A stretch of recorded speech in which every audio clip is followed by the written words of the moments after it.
Thank you for listening to the Speaking Out on Sex Abuse podcast with host Clara and Jimmy Hinton. If you're new to the podcast, please subscribe and share so you never miss an episode. Search for us on your favorite podcast app, or you can find the podcast on jimmyhinton.org and findingahealingplace.com. Please rate our show, subscribe, and share so we can spread the word. If you would like to support us and get exclusive rewards, go to patreon.com/speakingout. Find a tier that best fits you and join as a patron of the podcast. Now let's get into the show. Welcome to this week's podcast with host Jimmy Hinton. And Jimmy's mom, Clara. Good to have you back. Thank you again to our patrons who helped make this podcast happen. We just got a new patron today, and we're really thrilled about that. Every time we get a new patron, we get excited. And we love our patrons. So if you believe in this podcast, if you want to support this podcast and help make it better, if you want really awesome rewards, go check out patreon.com/speakingout. And you can look at all the different tiers and the different rewards and help support us. This week's podcast, this week's question, where are the pedophiles since COVID-19? What happened to them? Right.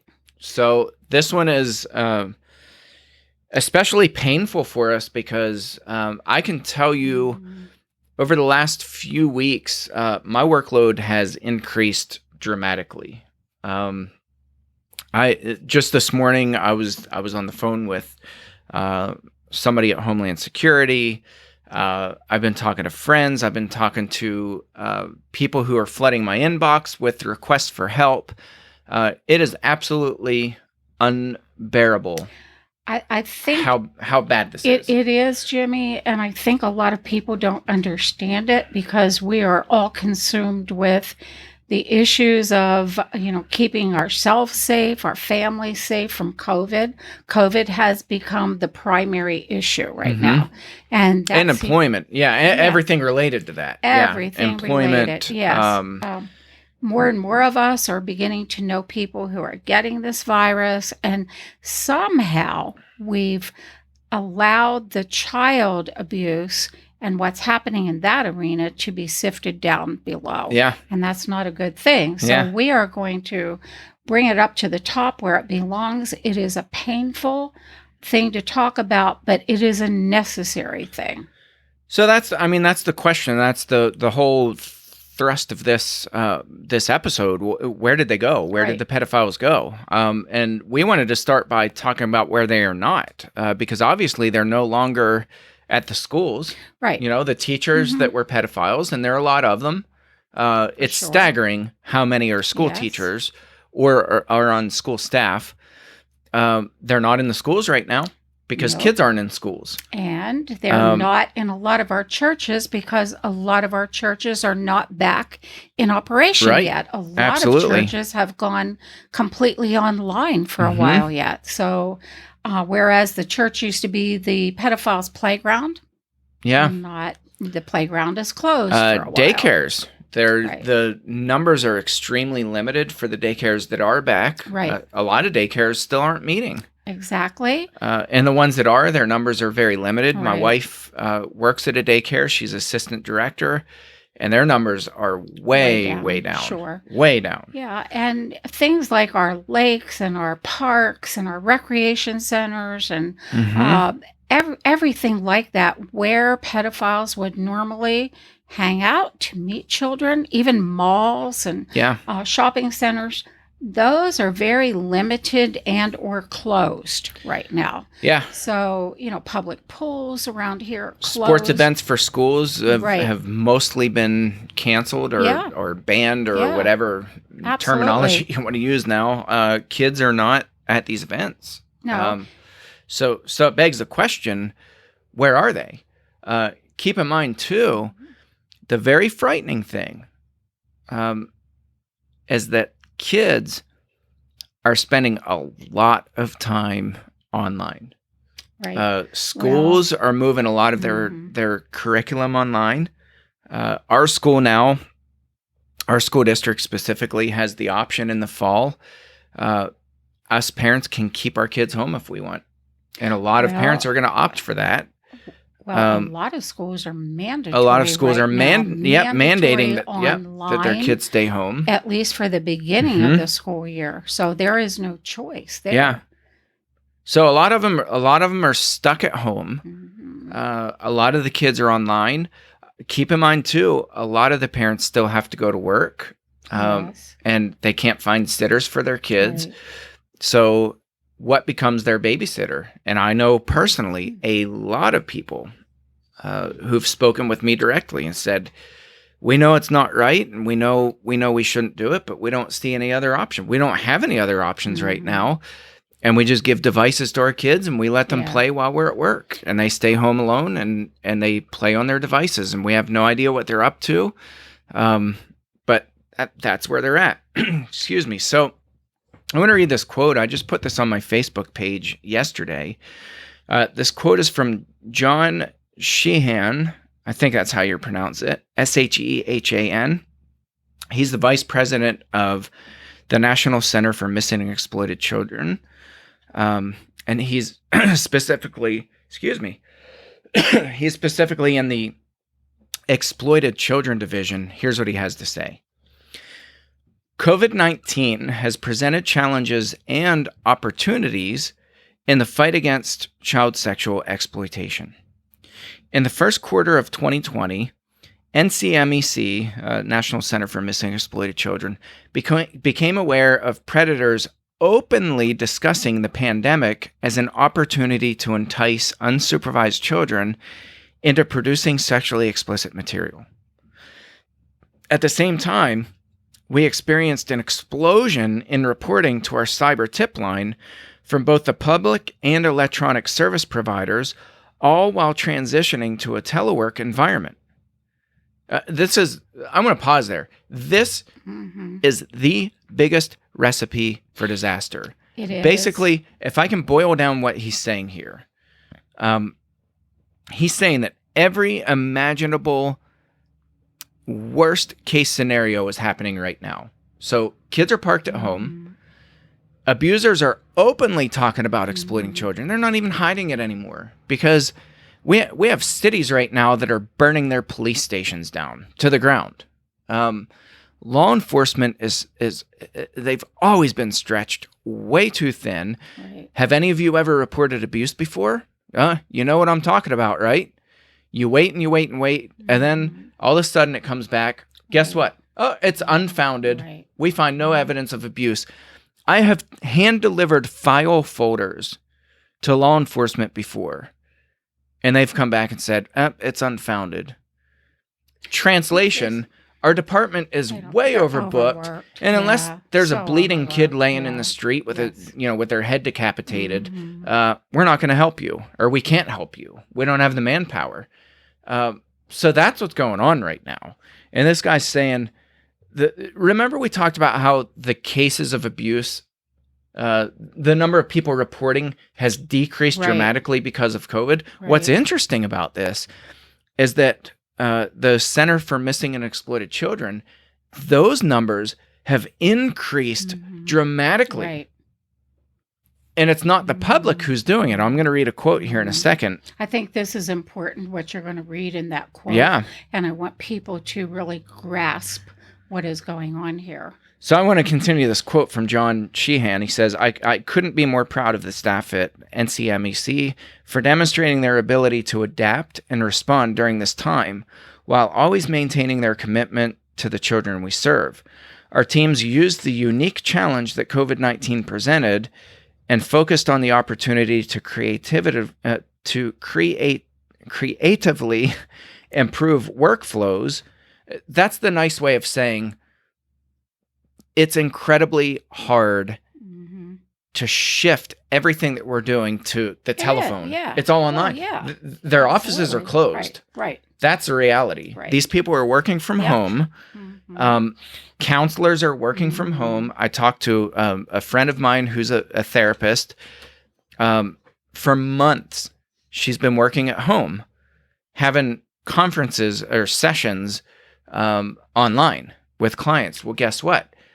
The kids aren't forced to do these sessions. Right. And so the parents opt to not do them online because it's just, it's ineffective and it's awkward and it's hard.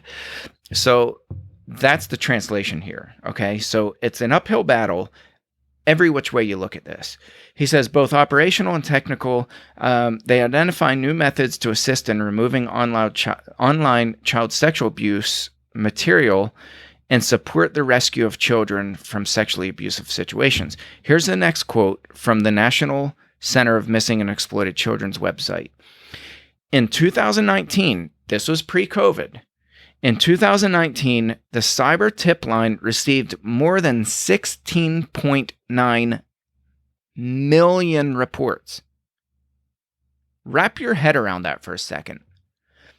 17 million reports, most of which related to, and the site breaks it down to these 5 bullet points. Most of the 17 million reports that the National Center for Missing and Exploited Children received in 2019, most of them were for this: apparent child sexual abuse material, online enticement, including sextortion, child sex trafficking, child sexual molestation.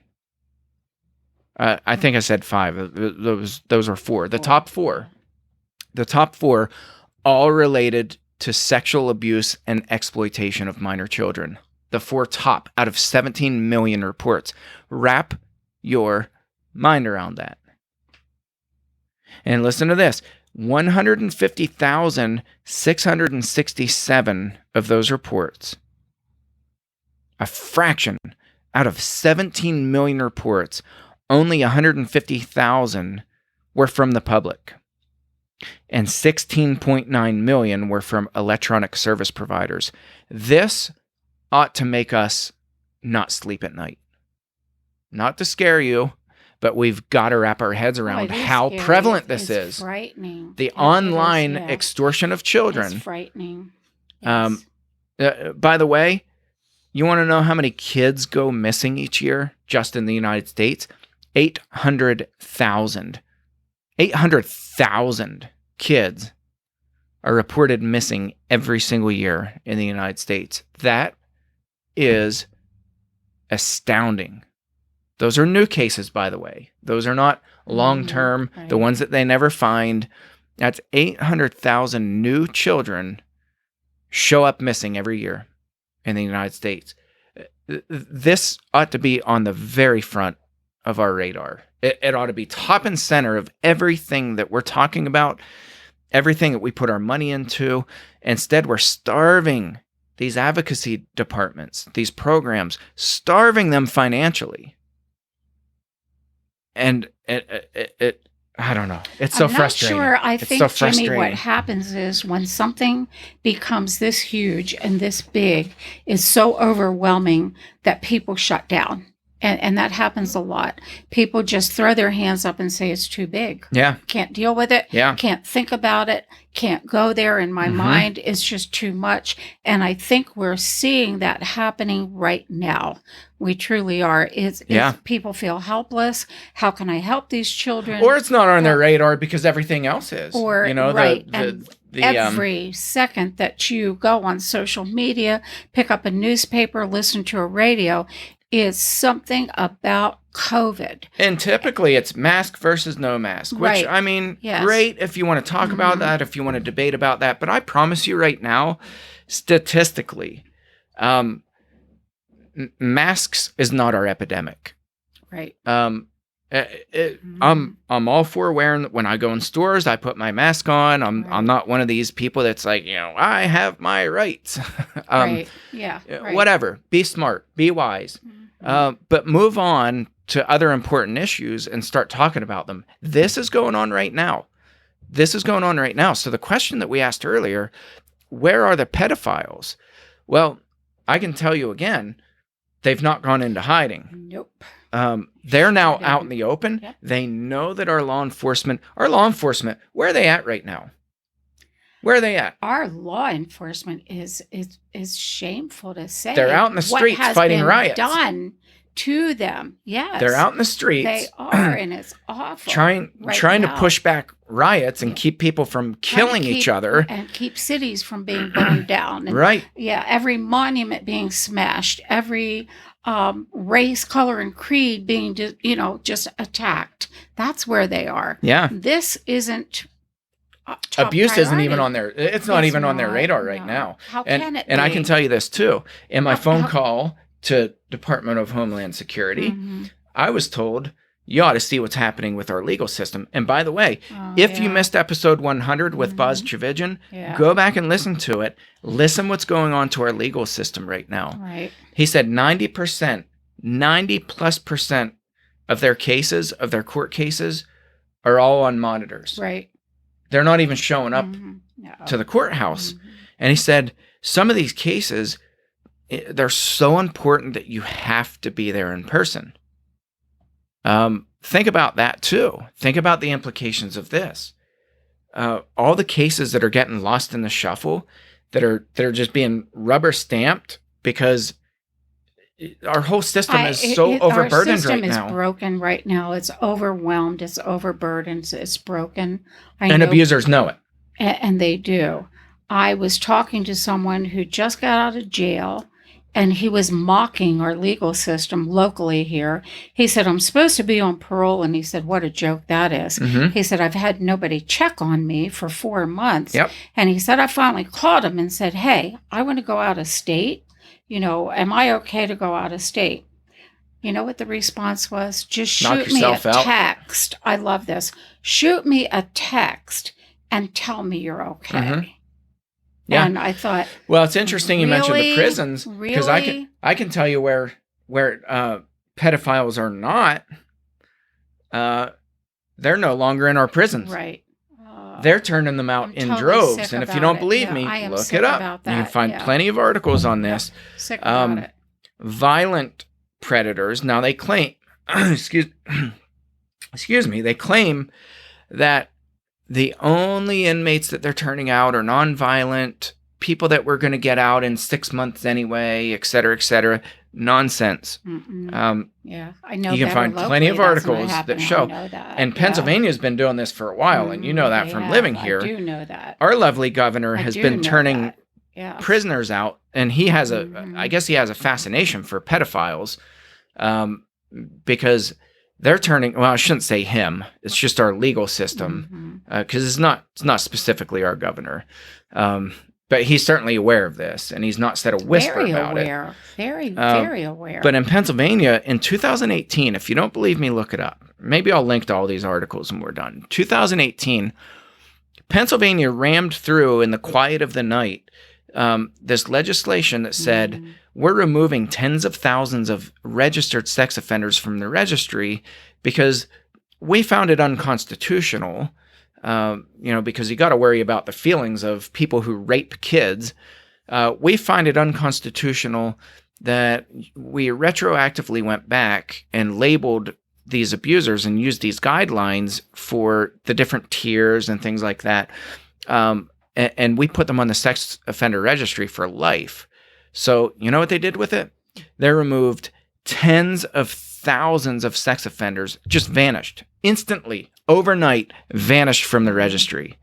This was brought up locally in my little town of Shanksville. It happened to 3 sex offenders. There's an SVP, sexually violent predator, tier 3. That's the one that the state police knock on every single door within 1 mile radius of where that sex offender takes up residency once they get released from prison. And they hang posters. They notify every daycare. They notify every school. We all get posters, everybody within a 1 mile radius. You want to know what happened to him? He lives, I can see him from my office at the church building. You know what happened to him? Off the registry. Instantly. Taken off the registry. He's still there. Not made up what we're talking about. This is not real at all stuff happening in real time, our time. And we have real children, countless numbers of them being abused. Yeah. It's epidemic and beyond. I would say is beyond.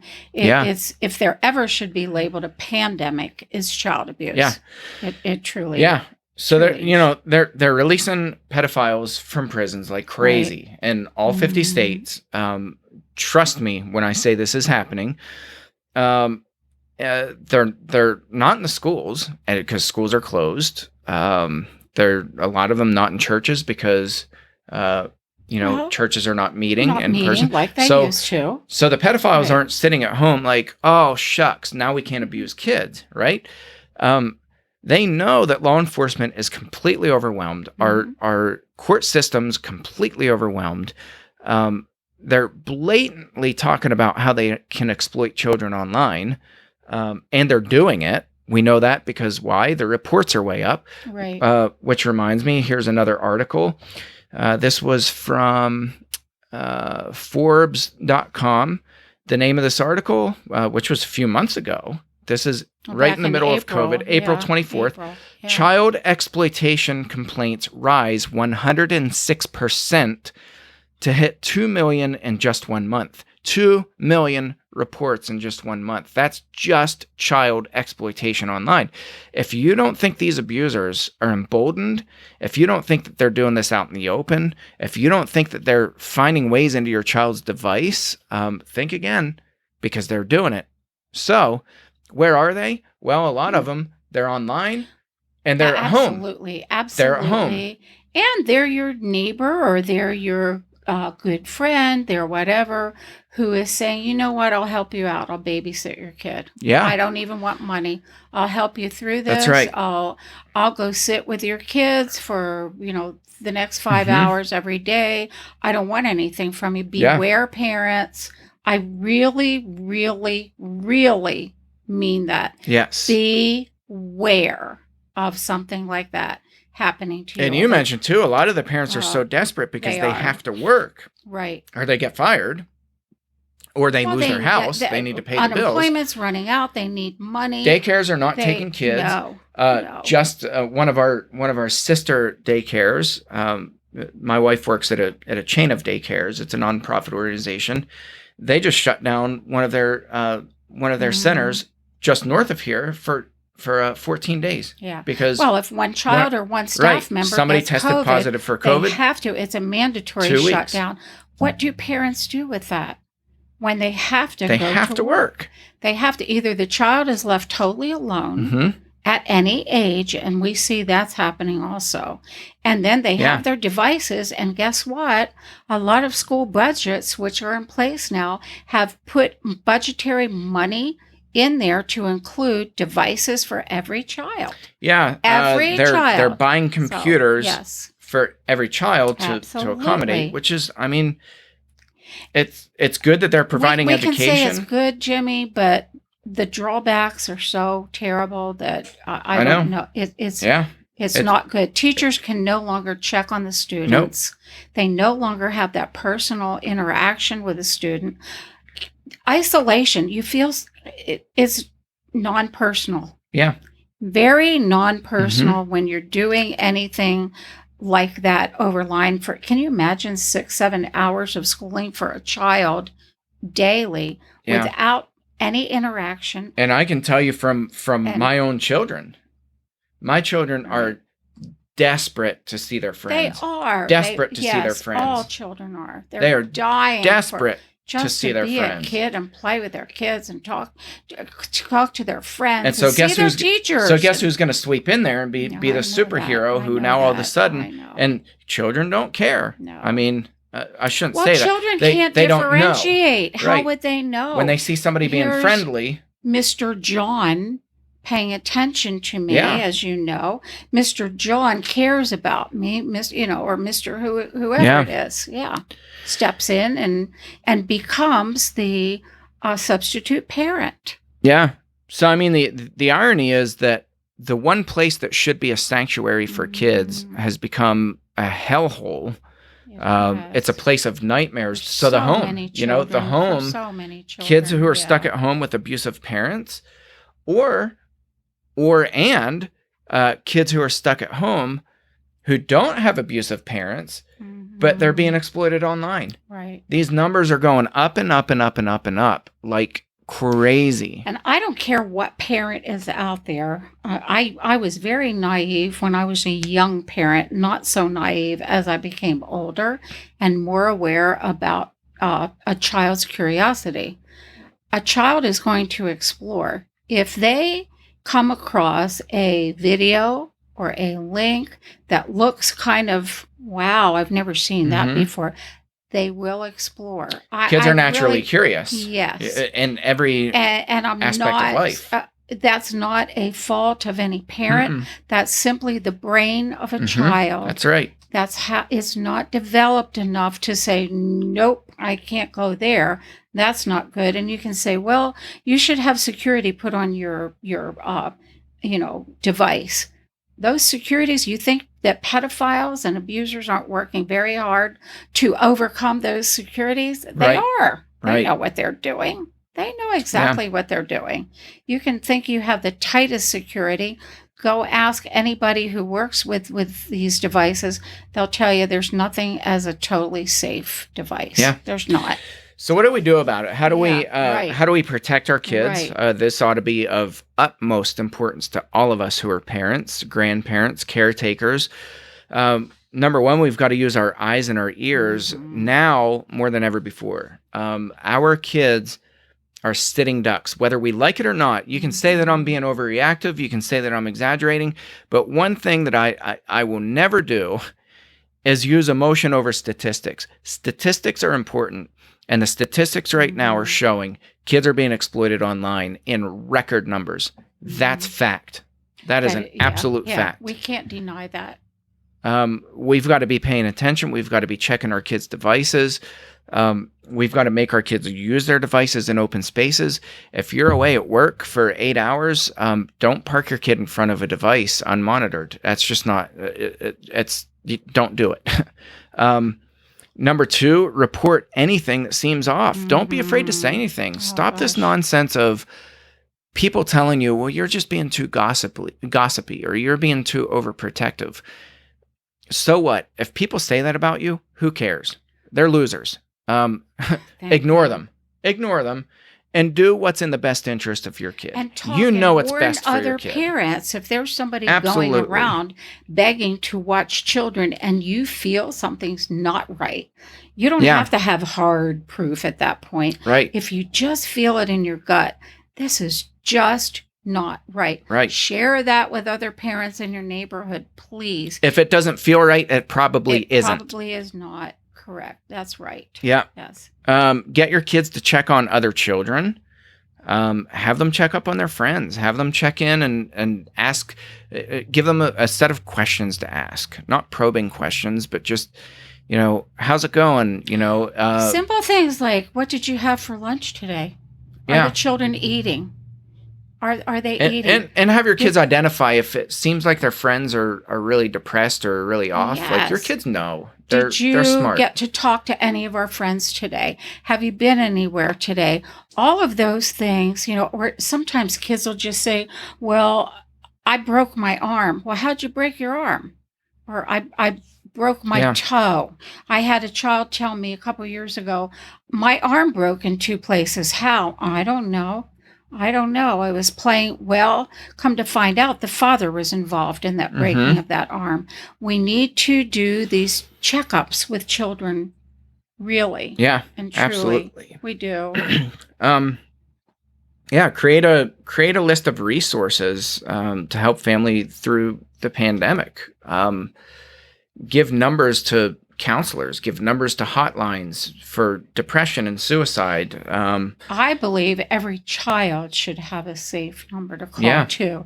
And I don't know, I honestly don't know if schools are providing that, but I believe before every session that they do of this virtual online schooling, there should be some kind of a number where they can get in a call if they're being, if there's anything they need. I know it would have to be worded properly, but for food, shelter, safety, there needs to be. And there should be code words. Yes. I think of the lady who called 911 and she was ordering a pizza. Right.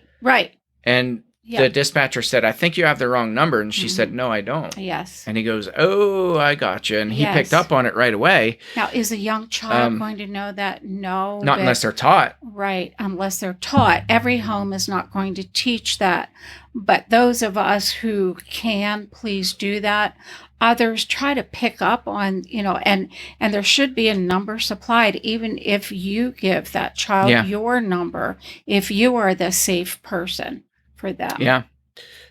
Finally, work with your advocacy centers in your town. Talk to them. Talk to your law enforcement. Talk to any advocacy center that provides care for children or domestic abuse victims.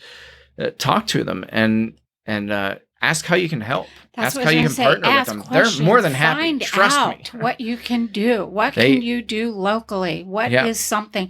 Everybody can find one thing to do. I believe that with all my heart. Yeah. I truly do.